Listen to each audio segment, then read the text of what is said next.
अहिले पूर्व प्रधानमन्त्री केपी शर्मा ओलीलाई पक्राउ गरेर लिएको छ। दर्शकवृन्दहरू अहिले यतिखेर उहाँको निवासबाट प्रहरीले बाहिर निकालिएको छ। नेकपा एमालेका अध्यक्ष केपी शर्मा ओलीलाई पक्राउ गरिएको छ। प्रहरीले पक्राउ गरेर गाडीमा त्यसरी लगिएको छ।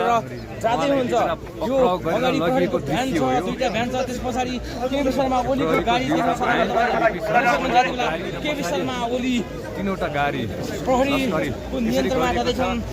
अगाडि प्रहरीका दुईटा भ्यान छन् भने त्यस पछाडि केपी शर्मा ओलीको गाडी छ। तपाईँ हामीले दृश्य देखाइरहेका छौँ। गुन्डोबाट हेर्न सक्नुहुन्छ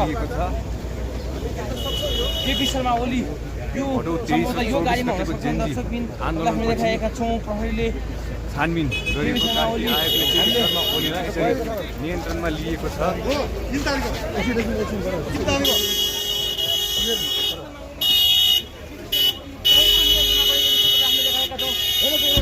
यो भ्यानमा केपी शर्मा ओली गरेका छन् भने केपी शर्मा ओलीले पक्राउ होइन, उहाँ आफै जानुभएको थियो। हामीले देखाइरहेका छौँ। दर्शकबिन केपी शर्मा ओलीले आफै जानुभएको, उहाँ आफै जानुभएको, आफै जानुभएको।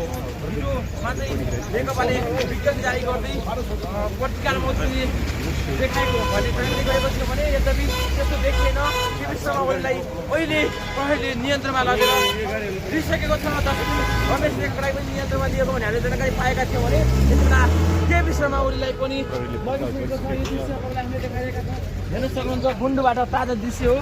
केपी शर्मा ओलीलाई पक्राउ गरेको यो दृश्य हामीले ऐतिहासिक बनाएको छ। हामीले केपी शर्मा ओलीलाई घरबाटै प्रहरीले पक्राउ गरेको छ।